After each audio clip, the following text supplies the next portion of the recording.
It's a hot and a muggy night for baseball. Hello again, everybody. This is Steve Stone. I'm Harry Carey. We're at Riverfront Stadium in Cincinnati, a rose by no other name than Pete. And Pete makes his debut as a playing manager here tonight. He'll be playing first base, batting second, and managing the Reds. Well, you know, Harry, he wasn't going to start tonight, but Pete said he felt he owed it to the fans. They only expected 18,000 here. They're going to have 40,000 people here tonight. So a lot of excitement, and Mario Soto goes to the mound for Cincinnati. In his last 5 starts, he's got a 204 earned run average, and he always gives the Cubs trouble. You know, it's Shriners night here at Riverfront Stadium, and the Shriners called Pete Rose out. And I tell you, it made goose pimples on my skin, I know, and I couldn't help but thrill for the young man as he came out to a standing ovation that must have lasted at least 3 or 4 minutes. Well, Harry, it's the best thing that Bob Hausum and the Reds could have done. It's a great public relations coup. They took a ball club that was struggling and a city that really was struggling, and now there's a lot of excitement. They're going to pack the park this whole weekend, and Cincinnati is something to look forward to both this year and next year because Pete Rose has a 1.5 year managerial contract. I don't believe that if there'd been a war declared, we'd have known anything about it here in Cincinnati. The front page headlines for 2 days in a row, the entire news sections of it, every newspaper has been devoted to Pete Rose, dissecting every single part of his life.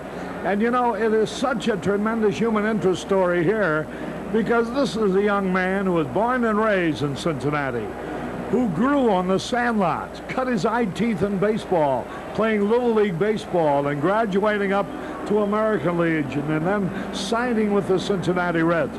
So he is something special to this community. And boy, oh boy, it's really a master stroke and a real coup for the Cincinnati management headed by Bob Hausum to forget whatever went on in the past and bring him back at a time when it's very best for Pete and also at a time when it's very, very necessary for the team and for the community. I think also it's a testament to Pete Rose. In this day and age of long-term contracts, Pete Rose has said, well, I only have a contract as a player through this year, but I think that'll be extended. But as a manager, he said he would like to do just as Walt Alston did in Los Angeles. He'd like to have 21-year contracts. He feels that going year to year and day by day is the only way to play this game and manage this game. I have no doubts he's going to be a fine manager, Harry. I don't have any doubt about it either. Everybody's got to respect him. Players have to have respect for a manager, and there isn't a soul, whether it be on Pete's team or be opposed to him, who doesn't have the utmost respect for him and for what he means in baseball. Now, so much for Pete Rose and the Cincinnati Reds. What is all this going to do to the Cubs? Are they going to be motivated too by all this hoopla about Pete Rose, or is it going to be more difficult for them to win here tonight? Well, Jim Fry said that this is a distraction for a team that really doesn't need any distractions. It was a tough trip in Houston. Make no mistake about it, everybody realizes that. But probably the best thing that happened to the Cubs today was not reading Pete Rose's name in the paper, but reading Ryne Sandberg's name in the lineup, because he's back tonight playing second base.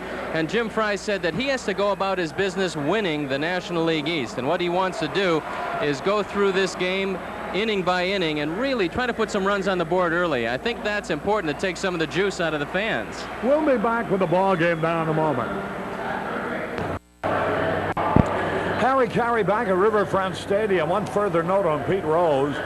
He will be appearing with Steve on the Leadoff Man show before the game Sunday afternoon. Here now are the lineups for the Cubs. Bobby Dernier in center field. Ryne Sandberg at second base. Gary Matthews in left field. Leon Durham, a native son, at first base. Keith Moreland in right field. Ron Cey at third base. Jody Davis, the catcher. Tom Verizor at shortstop. And Dick Griffith, who's won 3 and lost 7, earned run average 4.21, will be the pitcher. For Pete Rose's Cincinnati Reds, Gary Ritas in center field. Pete Rose at first base. Dave Parker in right field. Cesar Cedeno in left field. Brad Golden, the catcher. Dave Concepcion at third base, Ron Oster at second base, Tom Foley, the shortstop, and Mario Soto, who's won 12 and lost 6, earned run average 3.22, will be the pitcher. The umpires are Harry Wendelstedt behind the plate, Bob Davidson at first base, not to be mistaken for Satch Davidson, who I trust is convalescing quickly at his home in Houston, Dick Stello at second base, and Jerry Dale at third. Listen to the hand for Pete Rose as he comes out with the starting lineup, shaking hands with the umpire.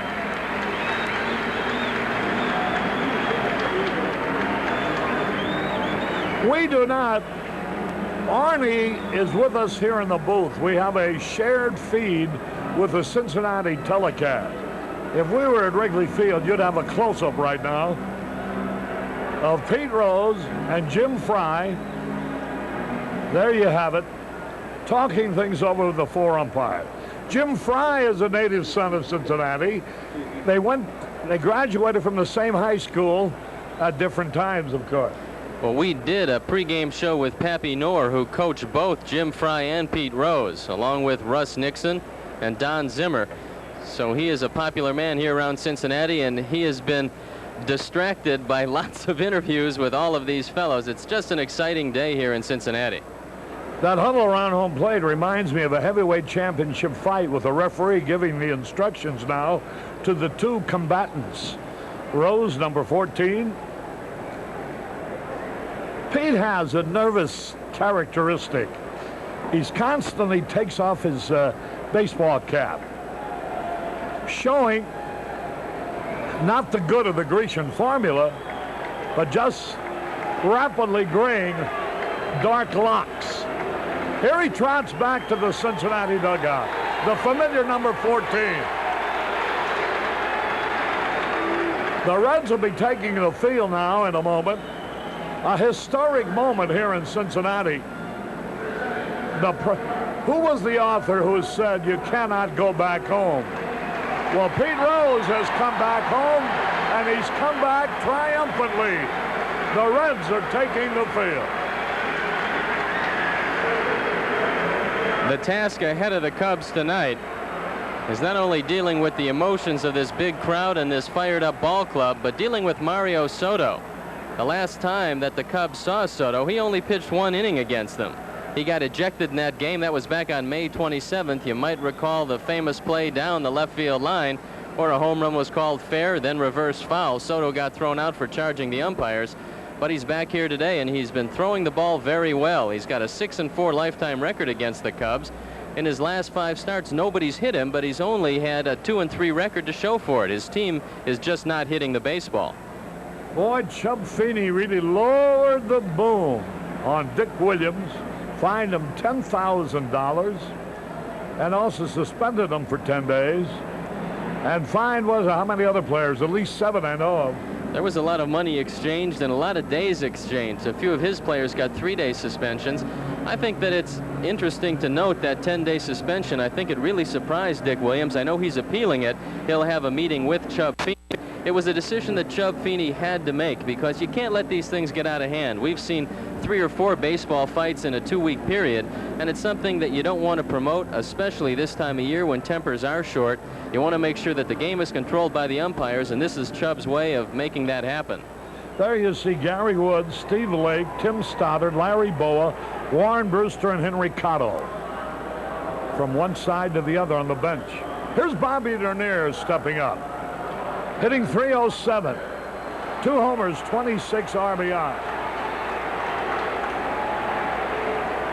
Pete Rose, in his first game as a manager, is a playing manager. He's at first base, and he has his ace right-hander going for him in Mario Soto.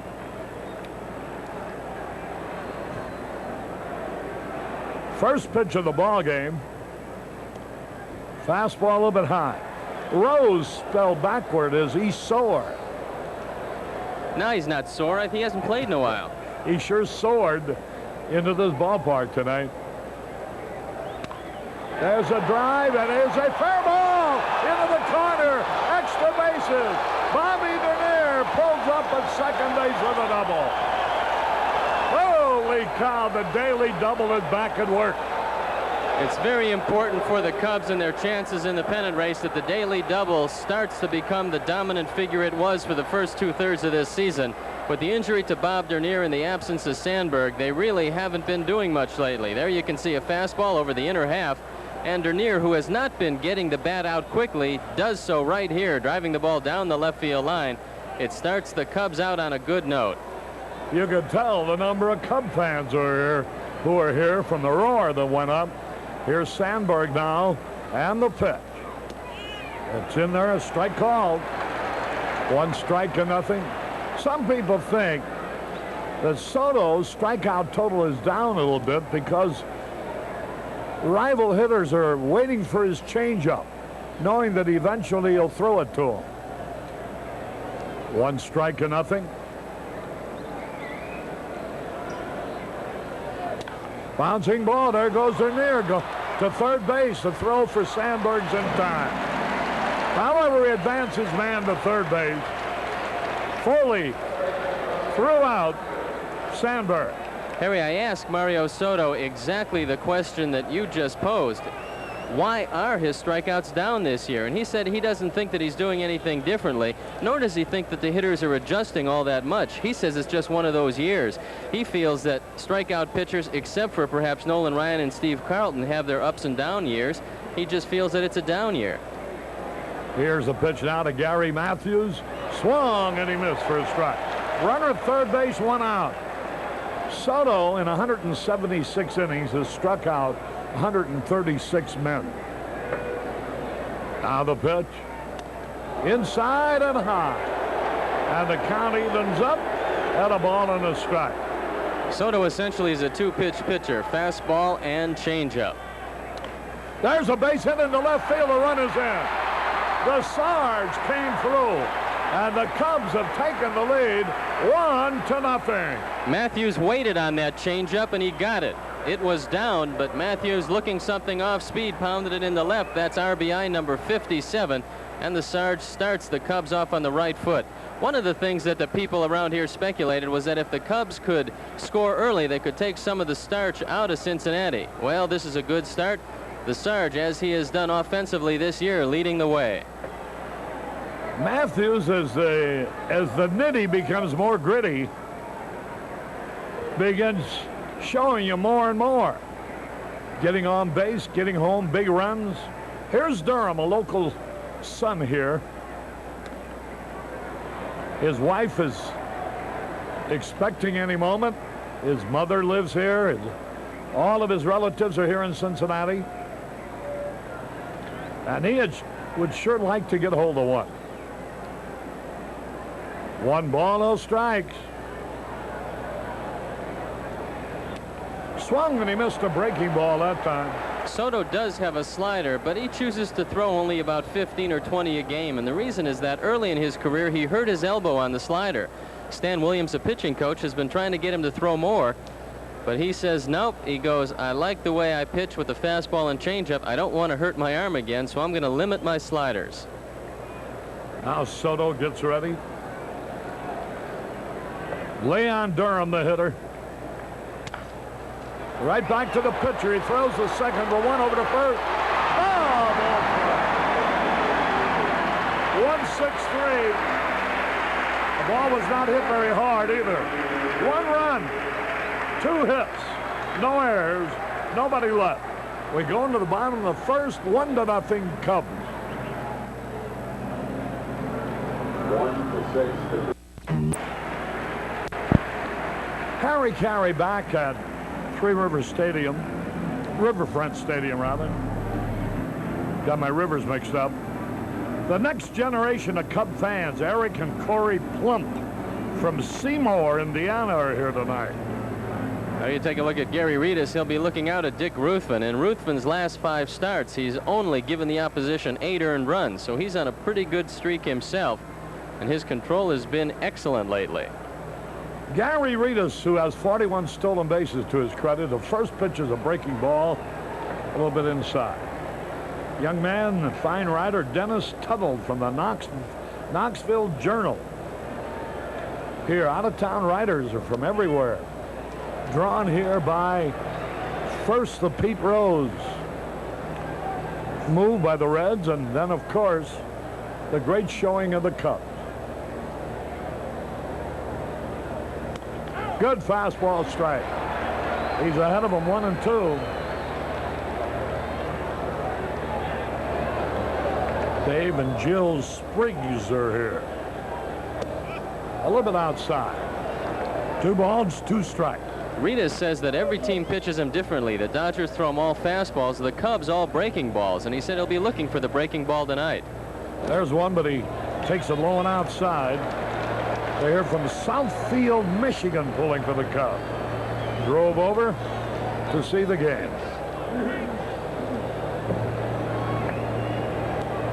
George Justak from Chicago here. Ground ball, left field base hit. Gary Ritas singles to left. So the Reds get away to a good beginning. Listen to the hand. Standing ovation again for Pete Rose.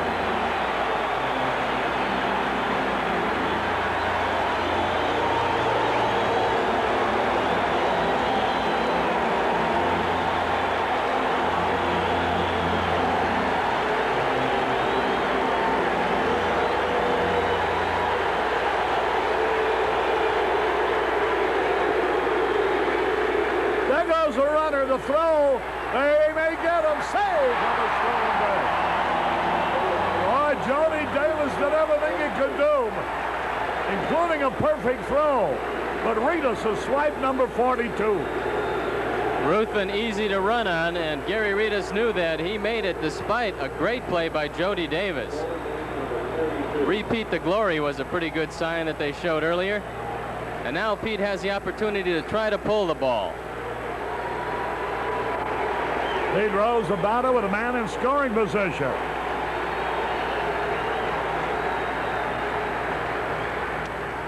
Fastball is high. Evens the count at a ball and a strike. They're the Arana family from Rickton Park, Illinois here. 1 ball, 1 strike.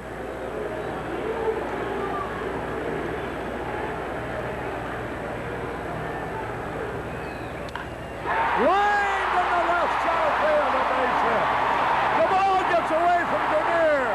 Look at Pete run. He's going to wind up at third base.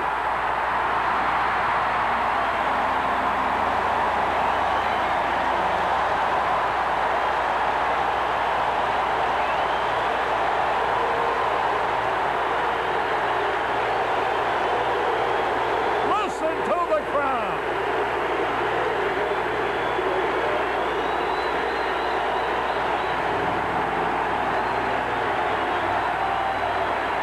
Well, as of yet, they have not flashed an error on Bob Dernier. Pete Rose hitting the ball into left center field. Ritas scores easily, and they're going to isolate on Pete Rose, watching him, and the patented head-first slide. Now watch this dive into third. A Pete Rose classic.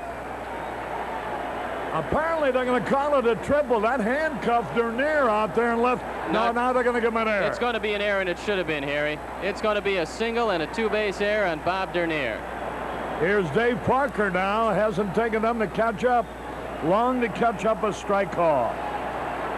Rose drives in the run, his 24th ribby of the year. Goes all the way to third on Dernier's error. 1-1 tie. High pop foul out of play. Much will be written about Pete Rose's triumphant return, but coming up and knocking in a run at his first at-bat as a Red once again is just typical Pete Rose. And so was the base hit, a wicked line drive, hit like a bullet.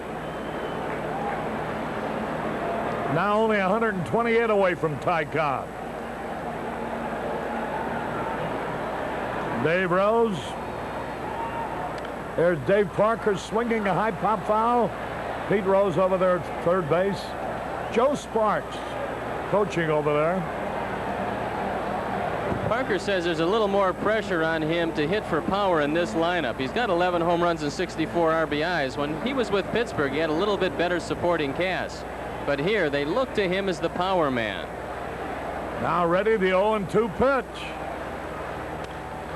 There's a high fly ball. Now watch the race at the plate. Bobby Nernier's catch, and Rose will hold up. Perfect throw to the plate. 1 out. That'll bring up Cesar Cedeno. Still at 1-1 tie. 1 away now. Each team with 2 hits. Take a look at Pete. There you can see the fake, but the throw is right on the money for Bob Dernier, leaving it up to Cedeno to knock in the run. Cedeno's had an up and down year. He took over center field when Eddie Milner came up with hepatitis, just a little bit after Steve Lake came up with hepatitis, and we were in Cincinnati when we took the shots. Now the infield comes in. Cedeno, the hitter. 6 homers, 26 RBIs. Fastball, strike call. They're here from Arlington, Texas, from the fire department there. A group of attending the firefighters convention. Infield in. Strike 2 on the outside corner. The Williams family from Calumet City. Cedeno, who's broken that ankle twice, used to be a speed burner, but these days he's content to just try to hit the ball. He's just an average runner now.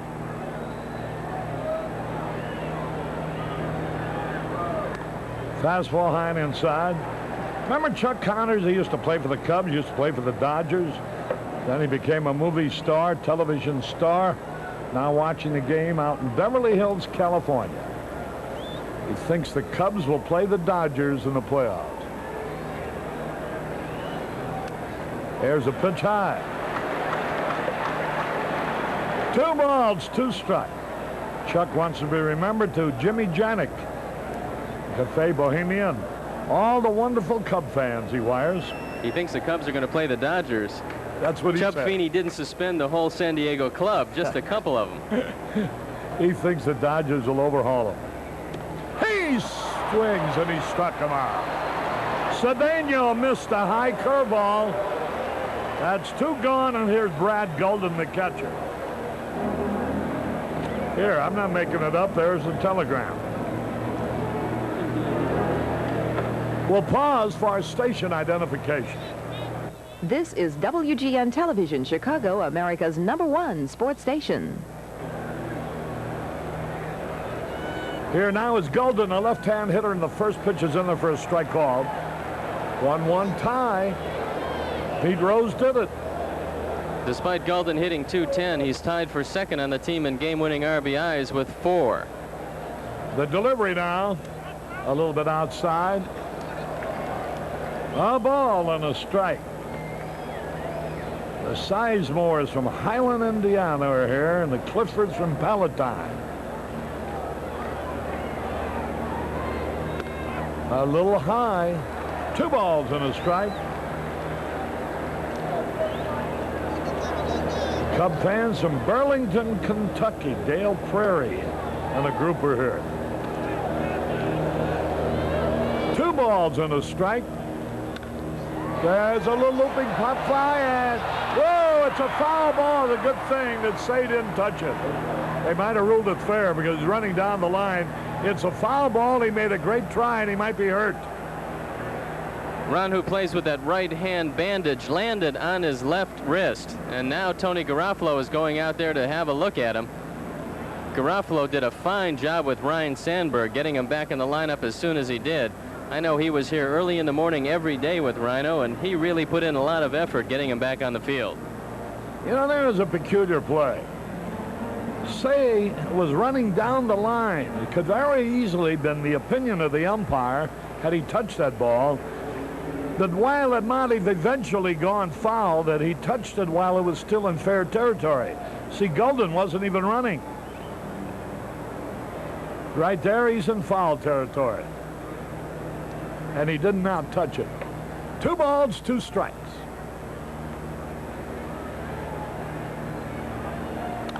Lined into right, tried to throw the fastball by him, and Rose scored.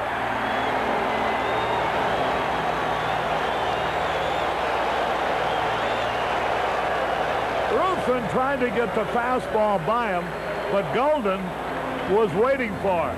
RBI number 27 for Brad Golden, and he's hurt the Cubs. He's come through with some big hits. Despite the fact that he's only hitting .210 coming into this one, Golden has done a nice job for the Reds. Take another look at it. It's a fastball that Ruthven wanted inside. It tailed back over the plate, and Golden knocks in the go-ahead run. Look at Rose. Here now is Dave Concepcion. 2-1, the Reds are leading. They certainly responded. The playing manager role of Pete Rose has worked to perfection so far.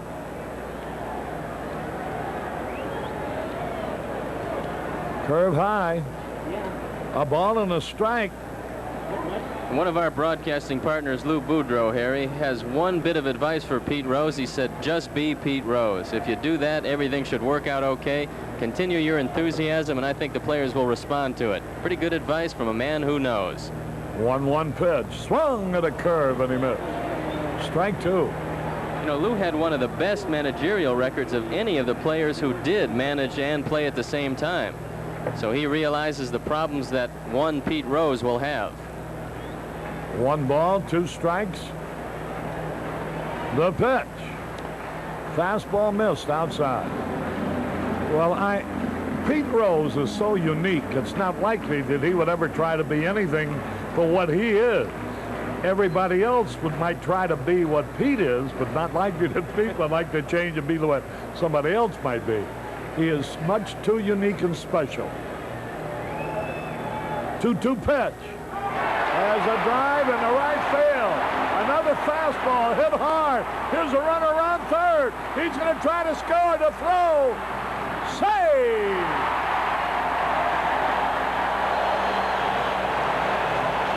Ruthven either doesn't have the fastball he thinks he's got tonight, or else he's not getting it where he wants to throw it. Well, the Reds have come out roaring. RBI number 40 for Davey Concepcion. He rifled that ball down the right field line. Moreland went into the corner trying to get the relay to Sandberg in time to get Golden. But as the ball rattled around down there, Golden, who doesn't run particularly well but still got a good jump off first base, scores pretty easily. There you can see Brad chugging around the bases. And Davey Concepcion in with a double. 3-1 now, and here's Ron Oster. That's 4 hits off Ruthven here in the very first inning, and none of them have been cheap. All have been solid line drive. The pitch to Oster, curve. Strike call. He gets 2 strikes with curves, and then he misses with a fastball, and it seems like it's the fastball they've been hitting. 0-1 the count. There's a fastball low and inside. I think it's location rather than velocity. His velocity appears to be okay tonight, but he's just let a couple of fastballs tail to too much of the plate. 3-1 in favor of the Reds. Trying to hand the Cubs their 4th loss in a row.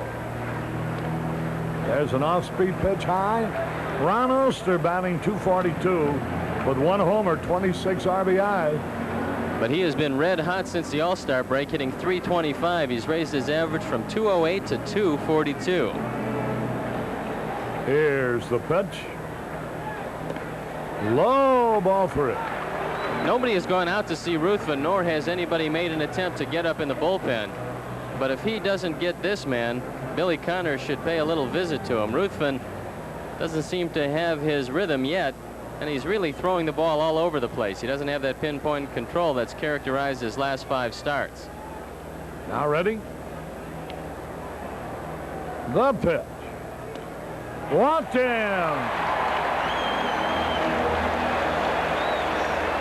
They've had 4 hits, a walk, and an error in the first inning. Here comes Jim Fry, the manager, out. Another native born Cincinnati, and as is Don Zimmer. the Cubs third base coach, as is Ron Oster, Pete Rose, and they have several others. He's just telling Dick Ruthven to settle down, get us out of this inning, let us score some runs. He realizes it's a very emotional game. You have a juiced-up team and fandom, and that's the reason why. Pete Rose, who started off his club in good shape in the first inning. Here's Tom Foley, the shortstop. The pitch. Fastball low. Concepcion has been at third base for a couple of weeks now, making room for this fella to play every day. He's got great range at shortstop, and he's sound defensively. The pitch. There's a fastball at the knee. Rick Sutcliffe tomorrow night will be with you at 6 o'clock Chicago time. There you see Pete Rose. That's Scherger. There's a little tap foul. Warren Brewster up and throwing in the bullpen now, as Jim Fry is a little concerned about Dick Ruthven. He wants to make sure this game doesn't get out of hand in the first inning, so he's getting Warren loose. George Scherger is the number one lieutenant coach for Pete Rose, a veteran baseball man who was here when Pete was playing for the Reds before.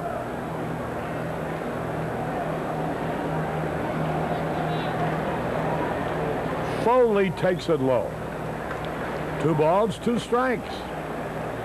The last time Pete Rose was in a Reds uniform was October 1st, 1978, in an official National League game. He went to Japan and played for him that year. Slow curve in there, strike 3 call. Foley called out on strike. 3 runs scored. There were 4 hits, 1 error, and 2 men left. All runs were earned. At the end of 1, Cincinnati leading 3-1.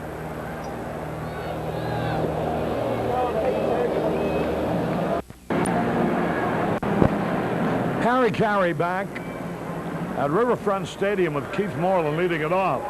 A reminder here about the Cubs cruise. It's rapidly filling up, and if you'd like to go next November and spend the week rubbing elbows with your favorite Cub players and their wives, mark this information down.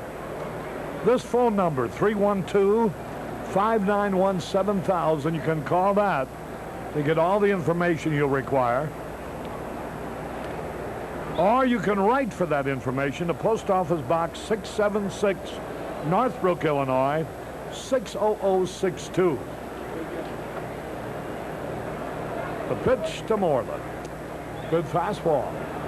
A ball and a strike. The Cubs will be home Monday.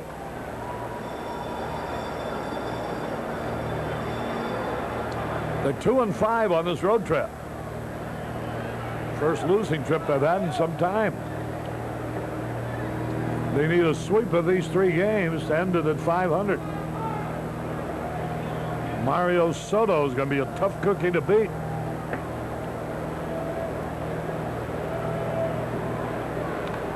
Fouled it back, and the count evens 2-2. Soto's 112, lost 6, earned run average 3.22. Moreland batting .292, 14 homers, 62 RBI.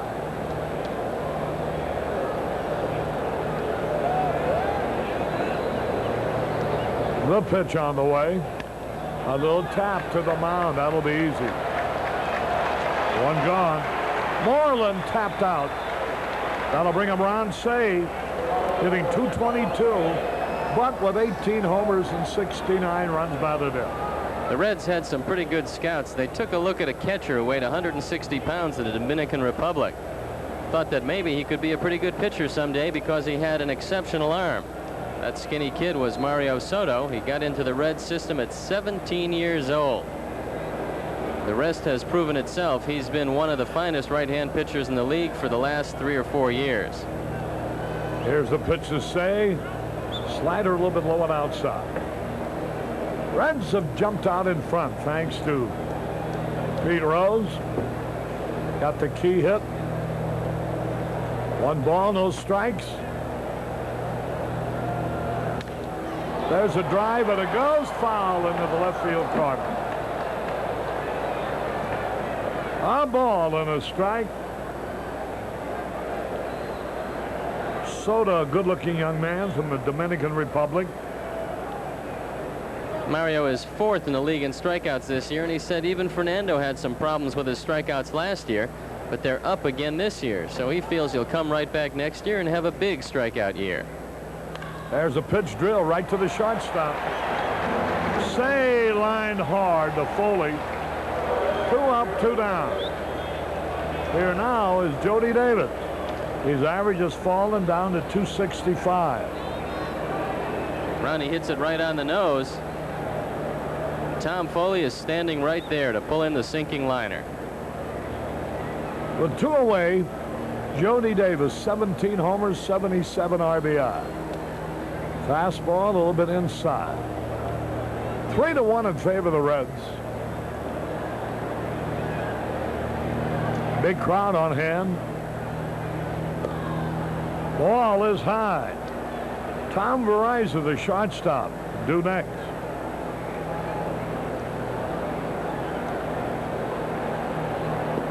Ball 3. No, they say it went around. They appealed to the first base umpire, and Bob Davidson said he swung. 2 balls and a strike. Hard slider. It doesn't look like Jody does swing at this ball. Whoa, right under his chin. 3 balls and a strike. I mentioned on a broadcast that there are those around the league that think Mario Soto's a headhunter. He said to me before the game that he doesn't fashion himself a headhunter. He just feels that he likes to throw inside to protect the outside corner for his off-speed pitches. He says all good pitchers throw inside, and I said, I realize that. I said, but if you don't view yourself, that's your business. There's a strike call. 3 balls, 2 strikes, 2 out, nobody on. 3-1, the Reds are leading. Jody Davis trying to get hold of one. Ball, he walked him. Here's the riser now. He's hitting only 195, no homers, 2 RBIs. Manager Jim Fry is alternating Verizon, Boa, and Owen at shortstop, hoping somebody will take charge and win the job on a permanent basis.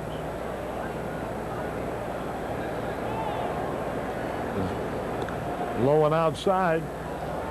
He said he's going to throw out that second base game that Tom Verizon had, not evaluate him on that. He's going to play him a couple of days, see if he can sting the ball a little bit and make the plays on AstroTurf. Then he'll be more able to really come up with some permanent combination if he can. Here now is Golden going out to talk to Mario Soto.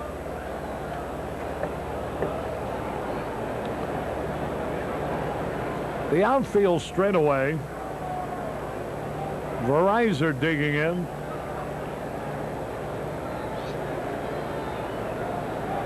Jody Davis playing it safe at first base. Swung at a breaking ball and he missed the slider. A ball and a strike. I'd say there might be close to 40,000 here, maybe around 35,000. There's a smash right to the second baseman Oster. Easy out. No runs, no hits, no errors, 1 left. We go to the bottom of the second, 3-1 Cincinnati.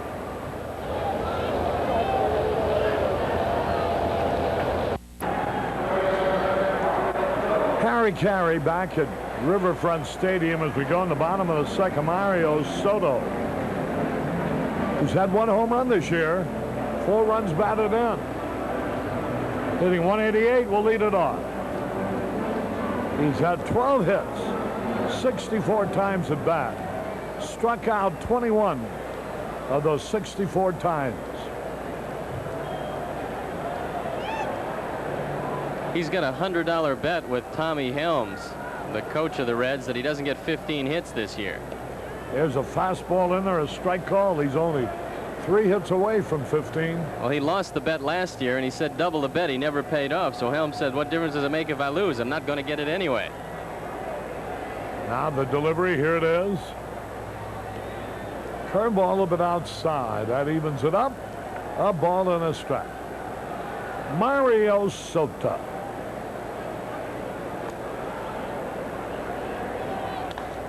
Bouncing ball, hit him a right field. A base hit. There's his 13th hit of the season. A single to right. I think it's ironic, Harry, when Soto was a catcher in his amateur days, he said he couldn't hit the ball. That's one of the things that sent him to the mound. Now he's become a pretty good hitting pitcher. Sneaking up on that $100 from Tommy Helms. He's 28 years old, Mario Soto. Should be right approaching the prime of his pitching life. He won 17 last year. He's already won 12 so far this year. Here's the leadoff man, Gary Reedus. Curveball a little bit outside, ball 1. 1 ball, no strikes. A hot, humid night. Didn't take Pete long to get that uniform dirty. 1 dive into third. There's the pitch, a high pop fly. Somebody should catch it. It's Bobby Dernier. 1 away. Reedus. Fly to Dernier. Here's Pete Rose. That time Dick Ruthven didn't throw Reedus a fastball. He threw him a breaking ball, and he got him out easily. The first time with a 3-2 count. He didn't want to walk him because of the 41 stolen bases, so he gave in to him with a fastball, and he rifled it into left. Rose, who singled, driving in the first run of the ball game. Up there again with 1 on and 1 out.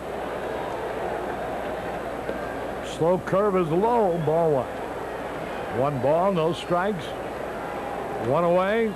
I wonder how Pete puts on the hit and run with him in the batter's box. George Scherger, he has a sign with Scherger sitting on the bench. There's a little fastball low. Ball 2. 2 balls, no strikes. Now Jody's going out to have a word with Ruthven. With the bullpen rested due to the off day, I don't expect Jim Fry to be exceptionally patient with Dick Ruthven. He's had some days when he couldn't take out the starting pitcher before 6 or 7 innings due to a tired pen. That's not the case today. He doesn't want to let this one get out of hand early. Now ready. The pitch. There's a hot smash, might be a double play out at second. Over to first for the double play. 4-6-3. The ball was hit hard right at SANDBERG. So it's no runs, 1 hit, no errors, nobody left. At the end of 2 innings, 3-1 Cincinnati.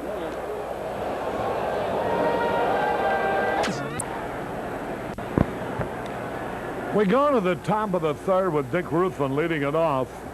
Cubs are trailing 3-1. Ruthven hitting .219. He's had 7 hits. Mario Soto delivers, swung, and he missed. Last year, Soto led the National League in complete games with 18. This year he's got 10. He signed the longest contract in Reds history, 5 years with 2 option years. Here's the pitch, foul off. $1 million a year, he says. Well, he's got a chance of being a Red through 1990, and the Reds know talent when they see it. Soto hasn't had any arm problems. He's young and strong, and he's the anchor of their starting rotation. Here's the pitch. Outside. 1-2 the count. We're in the 3rd.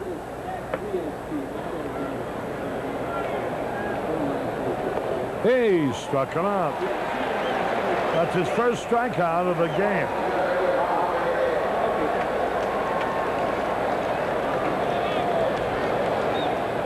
Now the leadoff man, Bobby Dernier, opened up with a double and scored on Matthews' single to left.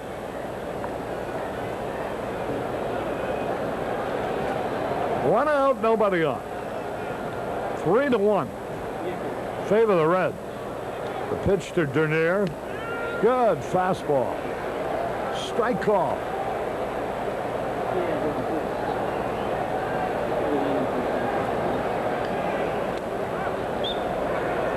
That evens it up, a ball and a strike. San Diego leads the National League West by 9.5 over Atlanta, 11.5 over the Dodgers. There's a ball bunted, but it's foul down the third baseline. The Cubs are leading the Mets in the East by 2.5, with the Phillies 6 games back third. The last time we saw Cincinnati, they were red hot, taking 3 from the Cubs at Wrigley Field. But then they fell on some hard times. Their record stands at 51-70. They're now 7.5 games in back of Houston. Excuse me, 8.5 games in back of Houston for 4th place in the West. Now ready. 1-2 the count. 1 man out. Ball game in the third.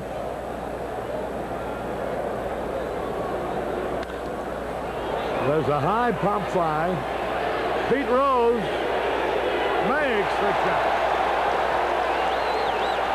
2 men are out. As Ryne Sandberg will roll out his first time. We got into Cincinnati very late from Houston, about 3 o'clock in the morning, and Sandberg and Tony Garofalo came over to the ballpark at 9 o'clock to get treatment and try to get that hip ready. He took some batting practice yesterday and said he was ready to go. 2 men around, nobody on the pitch. He started a swing. He went around, they say, on the appeal. Again, Bob Davidson. The first base umpire, Sandberg. The pitch. Breaking ball, low and away. 2 men are out, a ball and a strike to count. Top of the third. 3-1 Cincinnati. High pop foul coming back.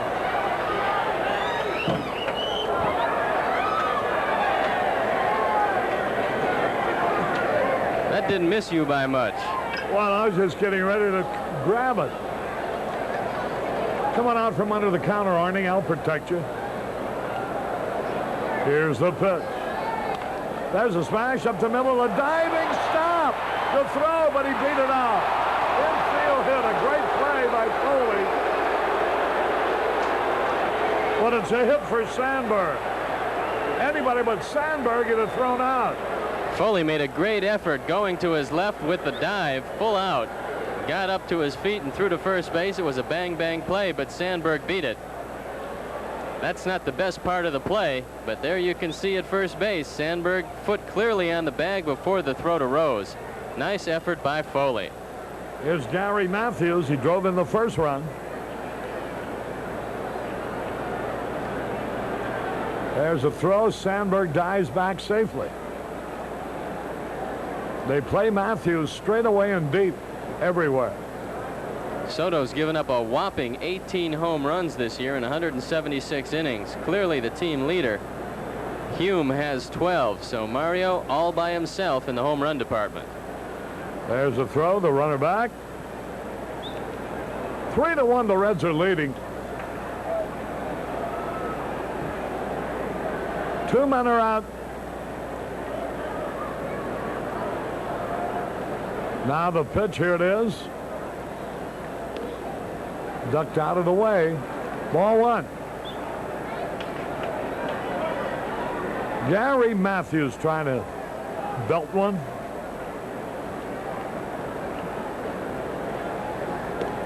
High fastball. The Sarge is an off-speed hitter, especially in this part of his career. He's learned to hit breaking balls and off-speed pitches well.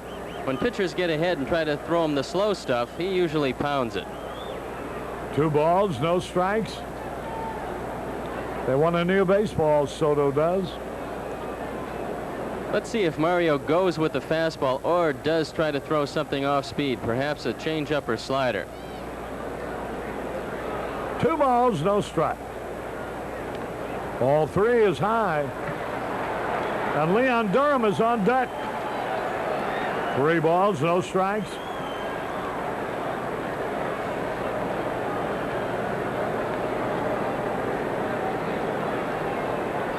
Matthews has lost the league lead in walks. Ball 4. Keith Hernandez has gone ahead of him. 77 walks to 73 now for Matthews. And here's the bull, Durham. One long one would put the Cubs ahead.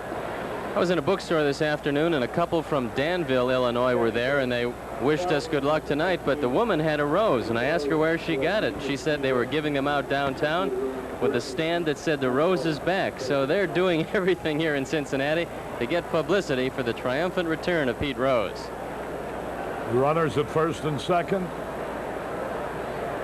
The pitch. Swung, and he missed. 1 strike to nothing. Jim Fry would like Leon Durham to begin to look for that high inside fastball that so many pitchers around the National League are throwing him. He says if he opens up a little bit, he might be able to hit a couple of those and get the pitchers to move the ball out away from him. Now the pitch. Wide. That evens a count, a ball and a strike. Leon Durham, the hitter.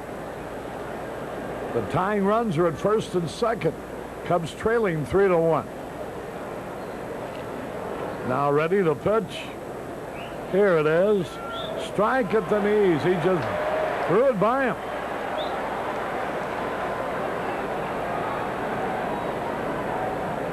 Leon's been playing guessing games with Soto. You could see him shake his head.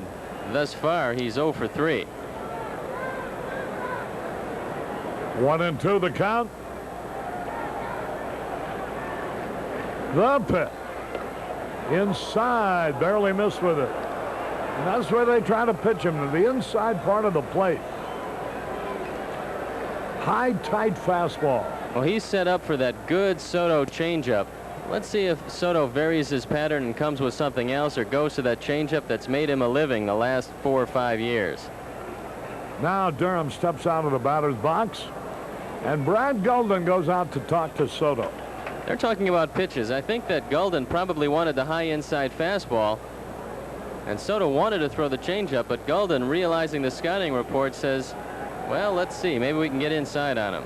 See who won the conference. 2 balls, 2 strikes, 2 on, 2 out. The pitch. There's a foul ball outside first base, dribbles into the corner, and he's still alive, 2-2. Top of the third. Leon Durham digging in. Here it is. High pop foul back and out of play. Had a good swing at a high fastball. Soto wants to make it happen right here on 2-2 because the base runners will be stationary. He knows if he goes to 3-2, both runners will have a running start, so he just as soon throw a strike here. Here's the pitch. Nope, backs off the rubber. 2 balls, 2 strikes. 2 on, 2 out. The Cubs trail by 2. The deuces are wild. Now the signal.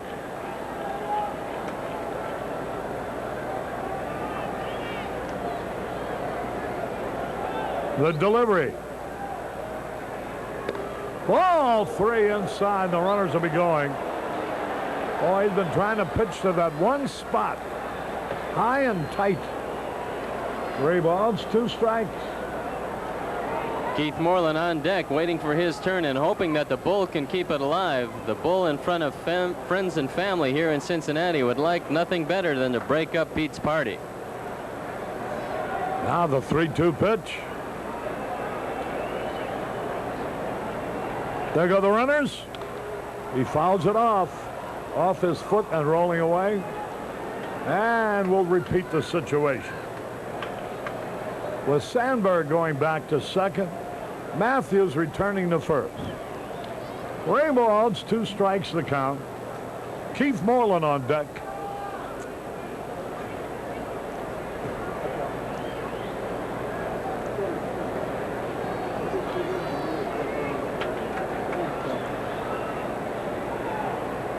Both runners will be moving. I want to look the baseball over. 3 balls, 2 strikes. Mario's having some trouble getting a ball that he can grip comfortably. Sometimes they just don't feel good, and you send them back to the umpire.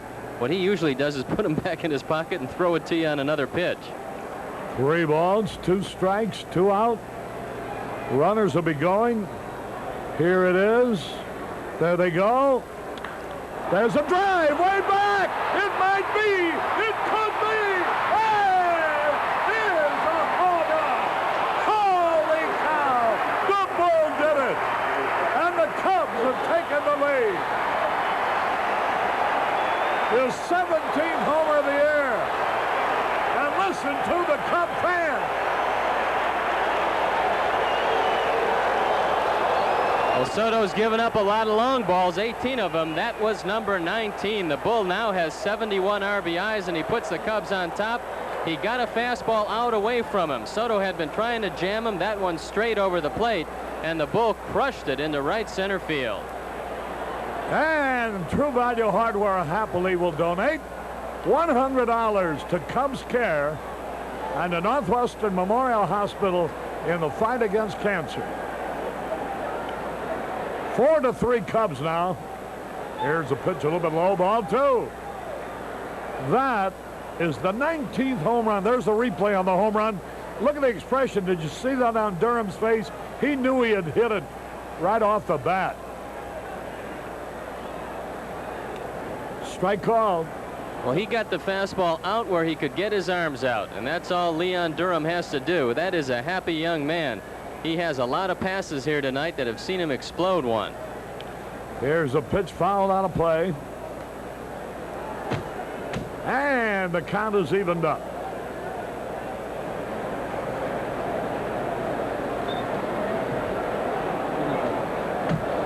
Four to 3, the Cubs are leading on a 3-run homer by Leon Durham.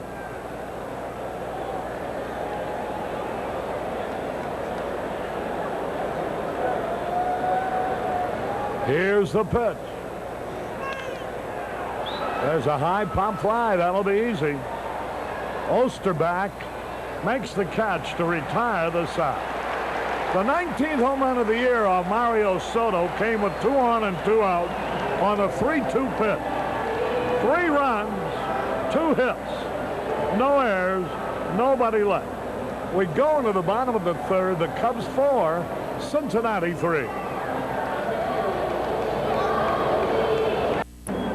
As young as they are, ecstatically happy. I wonder if they're members of the die-hard Cub fan club. Here's the pitch, and it's a little bit low to Dave Parker. Well, you can become a member, you know, by sending a check or money order for $9 to Post Office Box 522, Prospect Heights, Illinois. The zip code is 60070. That's Die Hard Fan Club, Post Office Box 522, Prospect Heights, Illinois, 60070. Dave Parker leading it on. Now the pitch, a fastball a little bit inside. General Manager Bob Hausum is ecstatic with the way Dave Parker has adjusted to being home in Cincinnati. He feels he's played as hard as you could possibly expect. Here's a pitch a little bit low, ball 3.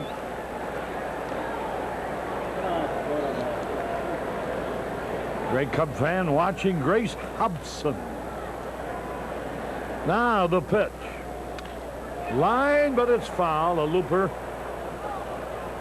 And the count is full at 3-2. Very important inning for Dick Ruthven and the Cubs. You've just come back, taken a little of the air out of the sails of the Reds. If he can shut him down here, it'll give the Cubs a chance to perhaps put some more runs on the board. Soto is always tough, but you want to take some of the emotion out of the game if you at all possibly can. This is the inning to start it. 3 balls, 2 strikes.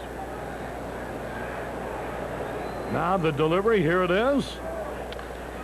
There is a bouncer right to Durham, who steps on the bag for the out. 1 gone. Terry Mulligan here with his family. He's the general manager of the Pikeville Cubs.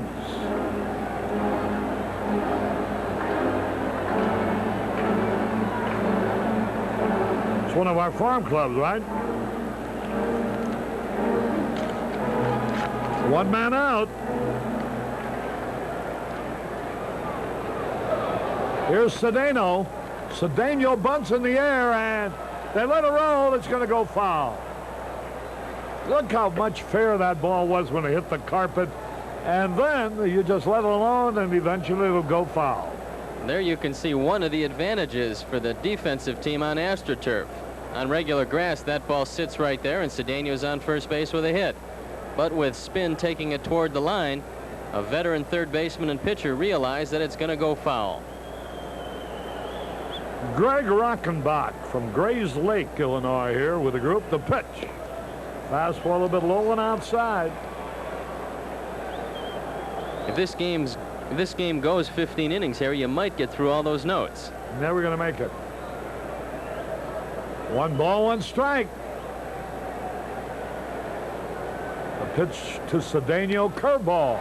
Long drive, way back. It might be. It could be. It is. A home run ties it up. This is just not Ruthven tonight.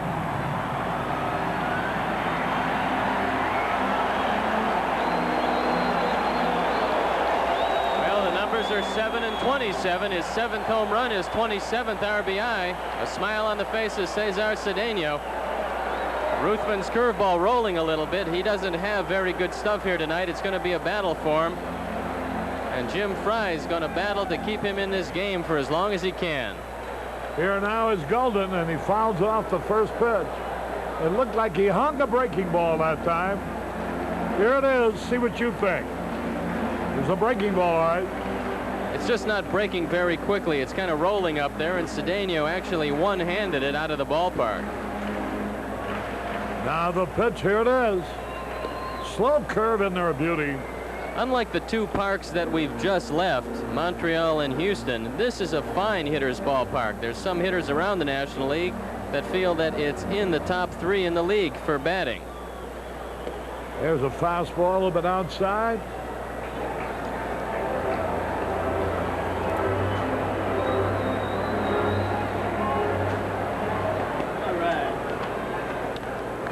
High pop fly in the right field. Moreland is there. He's got it 2 away. Golden flat out. They're here from Indianapolis with a big banner, the Beal.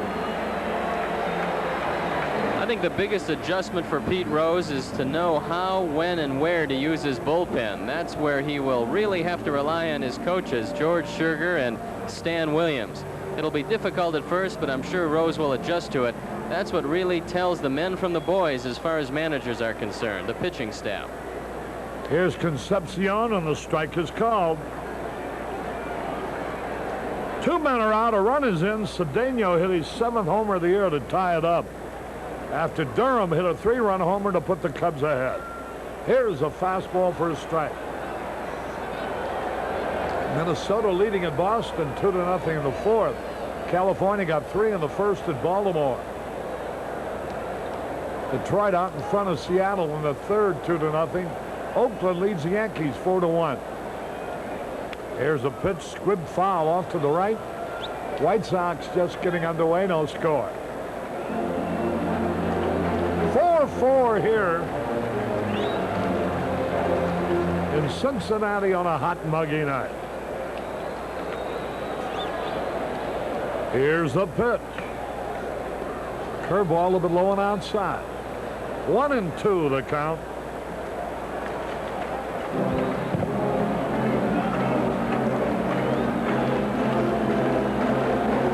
Now the pitch on the way.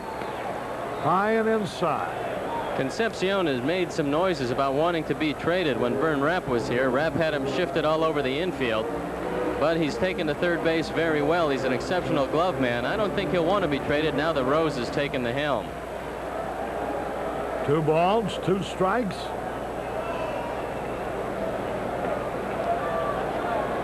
All tied up. The pitch.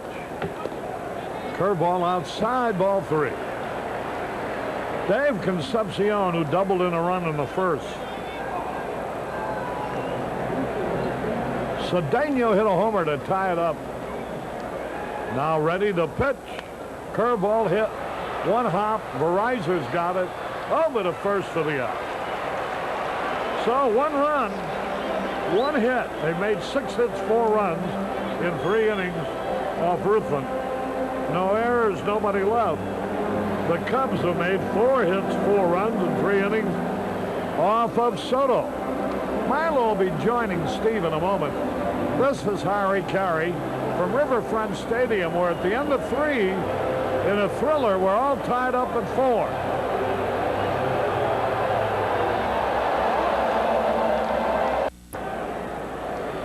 We go to the 4th at Riverfront. Milo Hamilton joining Steve Stone now, and Soto ready to work to RYNE. And the first pitch is a ball. We're tied at 4. The Reds about hit the Cubs 6-4, a home run apiece. Starting pitchers Soto and Ruthven are both still on. Say in the 2nd inning hit the ball hard, liner right at the shortstop. That's a ball, 2-0. Now, you know, they changed the time of the game, and to find out from a fellow who might have been involved in one of those at one time or another, namely Steve Stone, the pitchers started to warm up, then were told to sit down and warm up again. On a night as warm as this, does that have any effect? Can it affect you emotionally? Are you priming yourself, getting ready for a certain starting time? It would affect you emotionally more than physically. It is a hot night, so you certainly wouldn't get stiff. That's in there, taken all away. RYNE backed completely out of the batter's box. That's not a good habit to get into. You want to stand up there and give the umpire a good look at the ball in relationship to your body. When you back out of there, they have a tendency to call a strike regardless of where the ball is. 3-1, and that's a strike to make it 3-2. Nobody likes to be delayed, Milo. When you're pointing for a 7:35 start or a 7:30 start, that's when you time your warm-up to be ready at that point. They pushed this back to 7:40. And it didn't seem to have much of an effect on Dick Ruthven the first inning. But Soto had a tough time in the first inning. I don't think he's throwing very well yet. Lined into center. That'll drop for a base hit off the bat of RYNE. His first hit tonight, and the Cubs now have 5 hits. Both pitchers are struggling. Neither of them have good rhythm. It looks to me like Soto's fastball isn't there, and with Ruthven it looks to me like his breaking pitches are rolling a little bit. So both of them on a very difficult night are going to have to adjust and change speeds perhaps a lot more than they normally would. And the one he threw to Cedeno is still rolling. That's exactly the pitch you're talking about, isn't it? Yeah, he just didn't get a good break on the ball. It wasn't a sharp break. It doesn't matter how slowly the curveball comes in. It just has to break sharply. Sanderson was a good example the other day when he pitched. He threw a slow curve, but it broke down very sharply. Jody is walked in his only trip tonight. There's a smash to short. That's a double play. Ball 1, and yes, they get their second double play tonight. 6-4-3. Foley, Oster, Rose, and the Reds have made 82 double plays. Here you see a routine 6-4-3, and the Reds are going to have to do it defensively. Their batting this year has been atrocious. They're on the bottom of the statistics in the National League, hitting a scant .237. The only club close to them, the Dodgers, are hitting .243. The Reds have scored just 450 runs, and that's not going to get him too much. Verizor, who bounced to second in the 2nd inning, gets a ball here to start him off this time. Tommy Verizor, batting 8th, playing shortstop. Count even at a ball and a strike. Surprisingly, San Francisco is atop the statistics in hitting .268. So since Danny Ozark has taken control, the Giants have started to really pound the ball. And for our sake, I hope they pound it a little bit over the weekend. Playing the Mets, right? Fouled off. Well, there are a lot of fans here. Some of those old reliables. I won't read the phone book. I'll just mention some of the ones who were at a lot of games at Wrigley Field who came over to see the Cubs. Jimmy Fry, Billy Connors. Jimmy back home, went out and played golf with a bunch of his old pals yesterday, enjoyed the day off. He said that he played a course that he couldn't afford to play 30 years ago. He said he played it with a couple of friends who since have done pretty well in business, now belong to that club. So it was a triumphant return for Jim Fry as well as Pete Rose. That's a ball. You know, Jim Fry wasn't going to bring out the lineup card tonight. And I said, Jim, you've got to go out there because that's a picture That's a history-making picture. Both you and Rose went to the same high school. You've got to take it out there tonight. There's a bouncer to short. Going to be an easy inning as it turned out. And that is it in the 4th inning for the Cubs. No runs and a hit, double play, no errors, and nobody left. We played into the middle of the 4th. We're tied 4-4.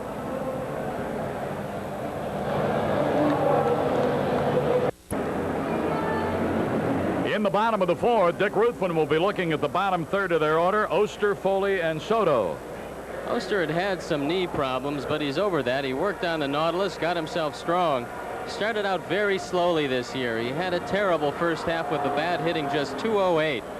Just couldn't get anything going, but since the All-Star break, he's been hitting .325, seeing the ball a lot better, and he has been an offensive force for the Reds. He's got a 15-game hitting streak coming into tonight, and he walked the first time up. Strike one to Ron Oster. Foley on deck. Jeff Odenwald of the Cubs front office called to say that a fellow, when he worked here, that he had a lot of cooperation from, watching down in Florida. That's strike two.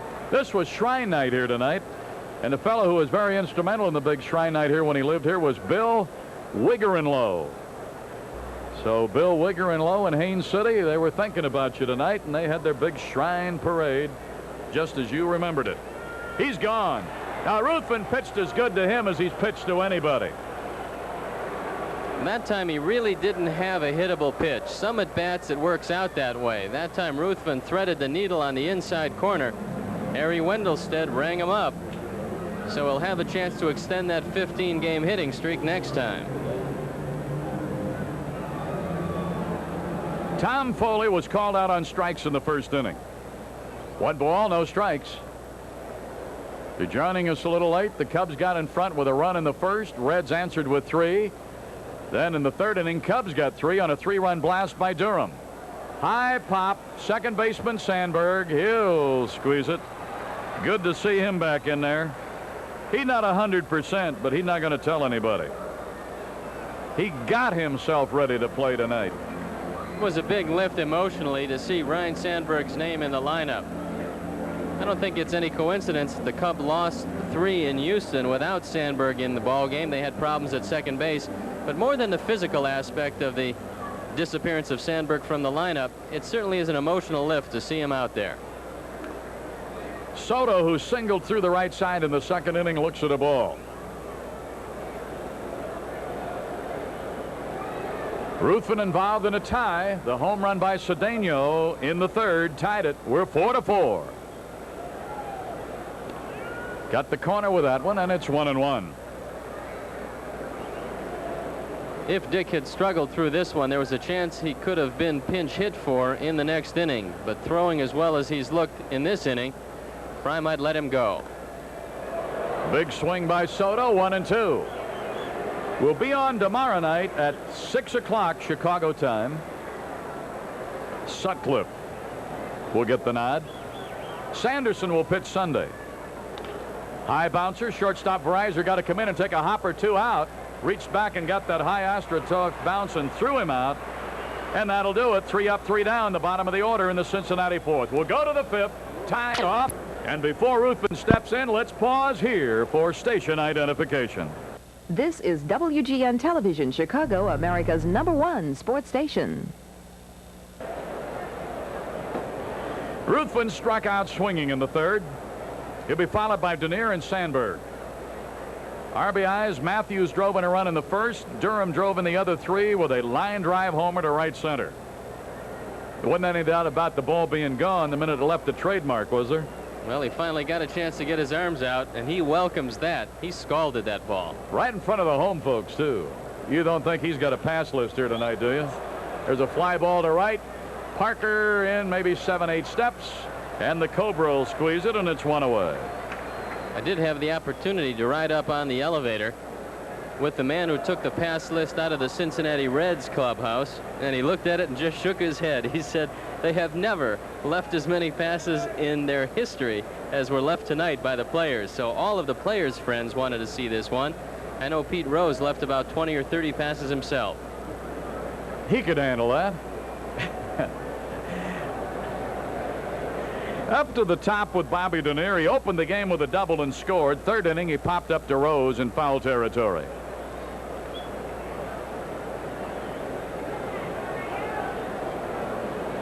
Soto working in the fifth. That's a strike, 1-1. I think the fellow who holds card number 2 in the diehard Cub fandom, Dr. Joel Christo, understand is under the weather. So, Doctor, hope you're doing better. There's a high fly ball down the right side. Parker over and on the run with that boarding house reach. Boy, he covered some real estate, I want to tell you. Parker, in those great years at Pittsburgh, was an outstanding outfielder, had a great arm, and he shows you here he can still go get it. When you're 6'5", you have long arms. Dave Parker needed all of that to make this play. He ran a long way, then he had to avoid the pitcher's mound. Nice play by Parker, who's always been known to have a very strong arm, but he's a good defensive outfielder. A strike to Sandberg, who got a base hit in the third inning, beat out one. The shortstop Foley made a heck of a play on the ball to keep it from going into left center, but Sandberg beat the wrap. Now he's in a hole on this count, 0-2. Soto has struck out one, walked two, been touched for 5 hits. He's involved in a 4-4 tie. Cubs are batting in the fifth. 1 ball, 2 strikes. On deck hitter Gary Matthews. Soto, with 10 complete games this year, doesn't usually tire late in the game. He still keeps pumping that fastball. Boy, he ran that baby up and in. Rhino is gone. Second strikeout for Soto. 3 up, 3 down in the fifth. We have played halfway through this one. Cubs 4 runs, 5 hits. Reds 4 runs, 6 hits.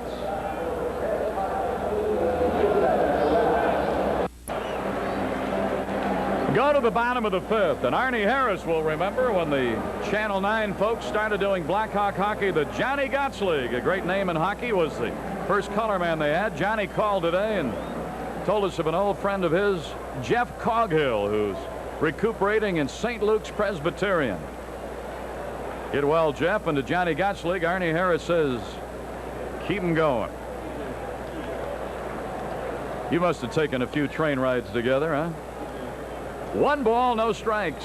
Gary Reedus opened their first inning with a hit, promptly stole second, scored on a Pete Rose single. Second inning, Reedus flied out to center. Right field, Moreland on. And it's 1 away. Boy, you like to keep him off. He's in the 40s in that stolen base column. Here's Rose. He got his uniform the first time he stepped up. Got it dirty, I mean. I think all the fans were waiting for him to round second base because they wanted to see that great dive into third, and Rose obliged him. It was a single and a 2-base error on Bob Dernier, but Pete hit the ball hard and knocked in the first run in the reign of Rose. I'll tell you, he didn't have to slide that time, but he knew the fans wanted it, and he gave it to them. There's a bunt foul up the third base side. He only knows how to play one way, and that's how he's going to play no matter how long. Boy, you talk about turning a town on. He has literally turned Cincinnati back into a baseball fanatic town. I had the feeling, had the Russians attacked Milo, the headline would have been Pete returns as the communists bomb Galveston. Well, you could have had 2 red headlines.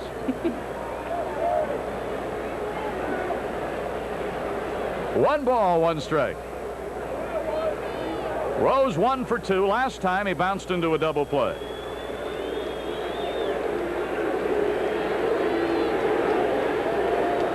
Well, you talk about a love affair that never really cooled. I have never seen such newspaper coverage of any sports story that he's been given here for 2 days. There's a foul down to the left. It was also the lead story on the news on all 3 stations, so they all let off with Pete Rose before they got to the sports. Well, what about killing an hour in the afternoon yesterday, and all of them carried the press conference live? It was something. Bob Hausum said he only worked 10 days on the deal. 10 days ago, he started talks with Pete and the Montreal Expos, and it all came together quickly. Bouncer, shortstop Verizon throws. Rose is out, 2 down. But you couldn't buy the ink that this ball club got here for 2 straight days. I'm conservatively saying with both papers, considering the front page, the headlines, the stories, and the sports pages, 6 to 8 pages of print. Is that fair, wouldn't you say? Every bit of that, and for a struggling ball club who looked to be a poor attendance draw the last month and a half of the season, this is really a shot in the arm. Well, they doubled their attendance for tonight's game off of the announcement. Right field, Moreland back. He will look up, and it is gone. Parker has homered, and the Reds have gone back in front.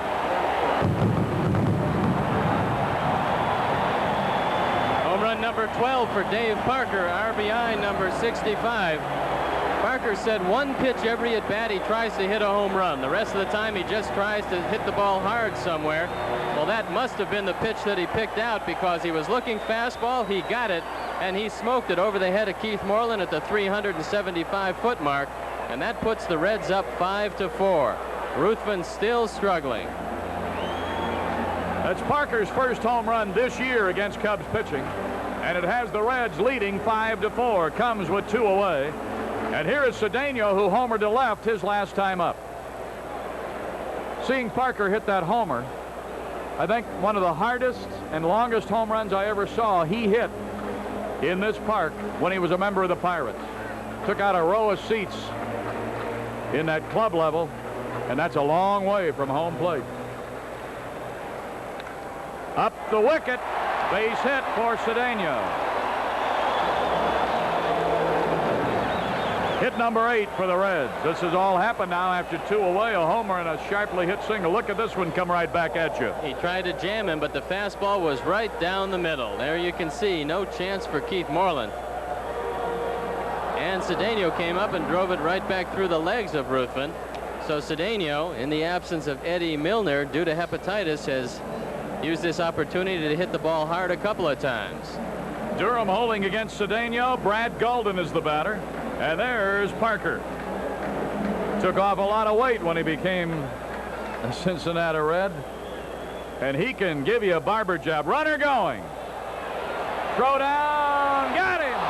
I don't know how Davis ever got that ball down there. It was not a good pitch to throw off of. It was down. Had something off of it. Cedeno had a great break. Verizon must have made a great tag. It was a great opportunity to run with Golden up. Cedeno took advantage of it. Now watch it right here and watch the tag. Jody's made 2 perfect throws, and that time the tag got him. Umpire Dick Stello calls him out.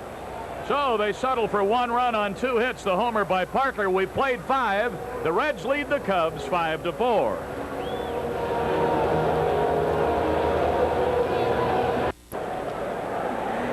Well, we're going to the 6th. Soto with a run lead thanks to his right fielder Parker, and Matthews, who's driven in a run with a single, walked and scored, trying to start something here in the 6th against Mario Soto.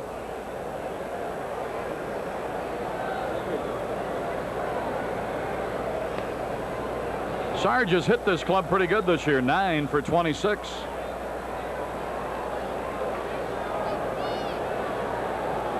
Been on both times tonight. Oh, they got a certificate for tonight that they're going to put out for everybody who came to the game. There'll be 900,000 of those in 10 years. I was there. Did you get yours, Milo? I didn't get mine, and we were both here. No, I didn't. I guess they're going to pass them out later. Whoop. Sarge had the duck. 3 balls and a strike. Jake Finley of Channel 9 Sports Sales called today and said a friend of our sales group, Perry Parker, recuperating from injuries at Cook County Hospital. As the Sarge, who gets a lot of walks for the 2nd time in a row here tonight. Soto tried to overthrow the ball to Matthews. When a pitcher tries to throw the fastball too hard, it usually goes up and generally away from the hitter. The last couple of pitches to Matthews, he just tried to throw the ball through Brad Golden instead of into the strike zone, and it cost him another base on balls to Gary. And here is Durham, hit a 3-run homer the last time up. 1 ball, no strikes. Durham now has hit safely in 9 of his last 12 games. And with that pitch, Golden's right out there talking to Soto again as his manager looks. I wonder what the ruling is as to how close he can go and how many times. I'm not sure, but I don't think that he can go to the mound. I think it's just like a regular visit. The first time he goes to the mound, the umpire will say that's one visit. You can see Rose didn't get close to Soto. He just took a couple of steps. So if he goes twice, it's bye-bye Mario. Fly ball center. Center fielder Cedeno comes in about 5 or 6 steps. Durham out, 1 away. You know, Rose has said that on the nights that he starts at a position, that George Scherger will be in charge of the club. I wonder if that were announced when he goes out with a lineup to the umpires, if on those nights, and this would be one of them, if Scherger's visits would be the ones. That's something we're going to have to talk to Harry Wendelstedt about before tomorrow night's game. Maybe a compromise of sorts when he plays first base, that Scherger is making the moves and that he will make the visits. Keith Moreland has bounced out and popped up. No balls and a strike. Pete wasn't going to play tonight. He had penciled in Nick Osaski to start at first base, but cooler heads prevailed, and they said, look, Pete, all these fans are here. They came to see you. There you take a look at George Scherger, and Pete decided to play. Matthews running, pitch out. Oh, what's going on here?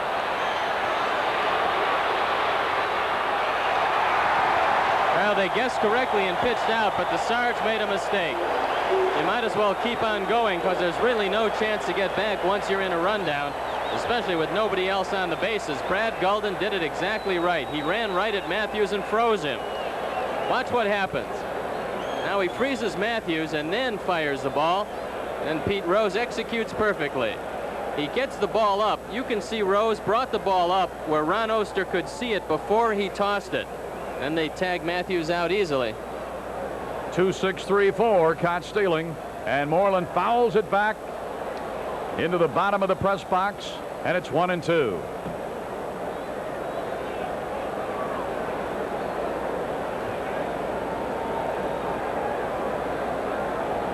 Nobody on, 2 down. Foul back again. Earl Sachowski and Frank Studer brought a group over from New Lenox, Illinois. Said, hey, let's go watch the Cubs at Cincy. Came over for the weekend. There are a lot of people from out of town here, Cub fans. That's a swing and a foul tip into the catcher's mitt. Scored a strikeout. Number 3 for Soto. And we will go to the bottom of the 6th with the Reds leading the Cubs 5-4.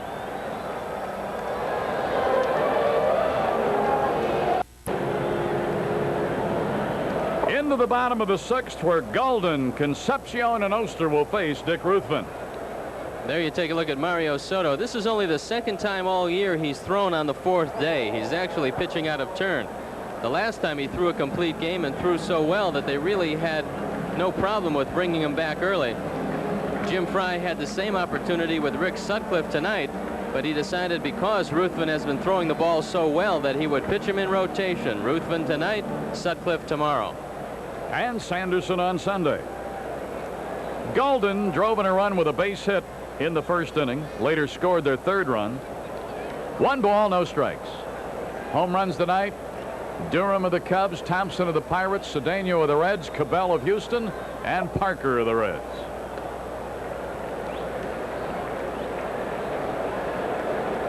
Big group over from Skokie for the weekend. Wanted to say hello to Arnie Harris and also to Grace Hobson, who stayed back home to watch on Channel 9. Boy, you got them all going out there, Arnie. 2 balls and a strike.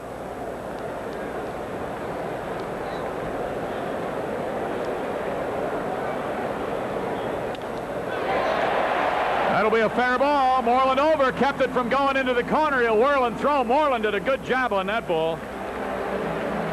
Gulden is hitting the ball well here tonight, and he's another study in perseverance. He's spent parts of 8 seasons in the minor leagues, and the fact that he's spent at least 7 seasons in the minor leagues made him a free agent. The Reds signed him on November 4th as a free agent. There you can see Ruthven with an off-speed pitch. Gulden drills it into the corner. Look at the play by Keith Moreland. He holds him to a single. And Jim Fry is on his way to the mound. Concepcion will be the batter. And Jim Fry is not going out there to get him because Brewster just started to throw again in the bullpen. He threw earlier. In fact, very early. First inning, wasn't it? He has been up before, and Jim Fry has been very patient with Dick Ruthven here tonight. Ruthven hasn't had his stuff. He's been battling him all evening. He's seen Ruthven have a rocky start and then go get him the rest of the ball game. But tonight he really hasn't seemed to get his feet on the ground. So Fry goes out there for the visit, giving Warren Brewster a chance to get loose. One more base runner, and that probably will be it for Ruthven. I think Jim Fry feels very fortunate to have 4 runs off Soto, but he realizes that Soto gets tuned up late. You don't get too many more opportunities. All right, everybody back in place. Concepcion had a double and an RBI in the first inning, grounded out to short in the third.